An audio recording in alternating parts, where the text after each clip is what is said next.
ఇక్కడ గుడి దగ్గర పెళ్లి కొడుకుని గాలిలో తిప్పుతూ పండ్లు పూలతో కొడతారు.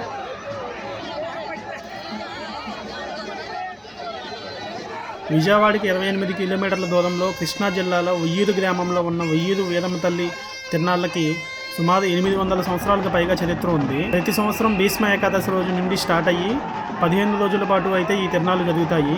సో ఎవ్రీ ఇయర్ ఒకే డేట్లో అయితే ఈ తిరునాళ్ళు స్టార్ట్ అవ్వవు. భీష్మ ఏకాదశి ఎప్పుడైతే వస్తుందో అప్పటి నుంచి అయితే ఈ తిరునాళ్ళు స్టార్ట్ అయ్యి 15 రోజుల పాటు అయితే జరుగుతాయి. అయితే ఈ 15 రోజుల్లో అయితే కొన్ని డేస్ అయితే చాలా ఇంపార్టెంట్ డేస్ అని చెప్పవచ్చు. ఎక్కడ చూసినా మనకైతే క్రౌడ్ బాగా ఎక్కువగా వస్తూ ఉంటుంది కదా. సో ఇలా క్రౌడ్ ఎక్కువగా ఒక చోటకి ఫామ్ అయినప్పుడు తొక్కిసలాటలు జరిగి చాలామంది చనిపోతూ ఉంటారు. అయితే అలాంటి తొక్కిసలాటల టైంలో కూడా మనం చిన్న చిన్న టిప్స్ ఫాలో అవ్వడం వల్ల అయితే సేఫ్గా అయితే బయటపడవచ్చు. అందుకే ఈ వీక్లోనే ఇలాంటి క్రౌడెడ్ ప్లేసెస్కి వెళ్ళినప్పుడు ఎలాంటి టిప్స్ ఫాలో అవ్వాలని ఎక్స్ప్లెయిన్ చేసి ఒక వీడియోని అయితే మన ఛానల్లో అయితే అప్లోడ్ చేయబోతున్నాను. అలాంటి వీడియో అయితే ఇప్పటివరకు మన తెలుగు యూట్యూబ్ ఛానల్స్లో అయితే ఎవరు అప్లోడ్ చేయలేదు. అదైతే తప్పకుండా అందరికీ యూజ్ అయ్యే వీడియో అవుతుంది. సో ఆ వీడియోని మిస్ అవ్వకుండా చూడాలి అనుకుంటే ఇప్పుడే మన ఛానల్ని సబ్స్క్రైబ్ చేసి పెట్టుకోండి. అలాగే ఆ వీడియోని అప్లోడ్ చేయగానే మీ ఫ్రెండ్స్ అండ్ ఫ్యామిలీతో అయితే షేర్ చేయండి. మళ్ళీ 11వ రోజు ఒక స్పెషల్ డే అని చెప్పవచ్చు. ఆ రోజు ఇక్కడ సిడిబండి అని అయితే ఒకటి జరుగుతుంది. సో మీకు నెక్స్ట్ ఈ వీడియోలో 11వ రోజులో ఏం జరుగుతుంది అనేది చూపించబోతున్నాను. ఉయ్యూరు వీరమ్మ తల్లి తిరునాళ్ళలో 11వ రోజు సిడిబండిని అయితే తిప్పుతారు. ఈ సిడిబండిని అయితే ప్రతి సంవత్సరం ఒకే కుటుంబం వారు అయితే తయారు చేస్తారంట.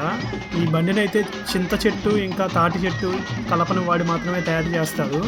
అలాగే ఈ బండిని తయారు చేసే వారికి అమ్మవారి కళలో కనిపించి ఏ చెట్టుని నరికి ఆ బండి తయారు చేయాలో కూడా అమ్మవారి కళలోకి వచ్చి చెప్తారంట. ఆ బండిలో పెళ్లి వయసు వచ్చిన ఒక దళిత యువకుడిని ఈ బండిలో కూర్చోబెట్టి ఊరేగింపుగా తిప్పుతూ ఉంటారు. ఈ తిరునాళ్ళలో అయితే దళితులకి చాలా ఇంపార్టెన్స్ ఉంటుంది. ఇక్కడ సిడిబండిలో కూడా ప్రతి సంవత్సరం కేవలం దళితులను మాత్రమే కూర్చోబెడతారంట. సిడిబండి ఊరేగింపుగా తిరుగుతూ ఉంటే ప్రజలు కింద నుండి సిడిబండి మీదకి అరటిపళ్ళు విసురుతూ ఉంటారు. వాళ్ళు విసిరిన అరటిపళ్ళు పైన ఉన్న బుట్టని తాకితే మంచి జరుగుతుందని అయితే నమ్ముతూ ఉంటారు. అలాగే అలా తాకి కింద పడిన పండును కూడా తినడానికి అయితే చాలామంది పోటీ పడుతూ ఉంటారు. అలా సిడిబండి ఊరేగింపు పూర్తయిన తర్వాత సిడిబండిని గుడి చుట్టూ 3 సార్లు ప్రదక్షిణలు చేసిన తర్వాత పెళ్లి కొడుకుని అయితే గుడిలోకి దర్శనానికి అయితే తీసుకువెళ్తారు.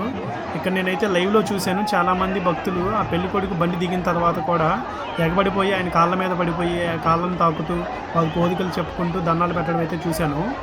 ఈ తిరునాళ్ళలో దళితులకైతే అంత ఇంపార్టెన్స్ అయితే ఇస్తారు. కానీ వేరే మతస్థులు మాత్రం హిందూయిజంలో దళితులకి రెస్పెక్ట్ ఉండదు అన్నట్లయితే ప్రచారం చేస్తూ ఉంటారు. కానీ ఇక్కడ మాత్రం వారికి ఎంత రెస్పెక్ట్ ఉంటుందో క్లియర్గా కనిపిస్తుంది. అలాగే మీకు వీరమ్మ తల్లి చరిత్ర ఎక్స్ప్లెయిన్ చేసే టైంలో దళితులకి ఎందుకు అంత ఇంపార్టెన్స్ ఇస్తారో కూడా అయితే ఎక్స్ప్లెయిన్ చేస్తాను. తప్పకుండా ఆ వీడియోని అయితే మిస్ అవ్వకుండా చూడండి. ఆ వీడియోని కూడా మన ఛానల్లోనే పబ్లిష్ చేశాను. నేను ఈ ఇన్ఫర్మేషన్ మొత్తాన్ని కూడా లోకల్ ప్రజలతో మాట్లాడి వాళ్ళు చెప్పిన దాన్ని మాత్రమే మీకు చెప్పడం జరిగింది. నేను చెప్పిన దానిలో ఏదైనా తప్పు ఉంటే క్షమించండి, ఎందుకంటే అది నేను కావాలని చేసిన తప్పు అయితే కాదు. ఉయ్యూరు వీరమ్మ తల్లి గురించి మీకు తెలిసిన ఇన్ఫర్మేషన్ని ఈ వీడియో కింద కామెంట్ చేయండి.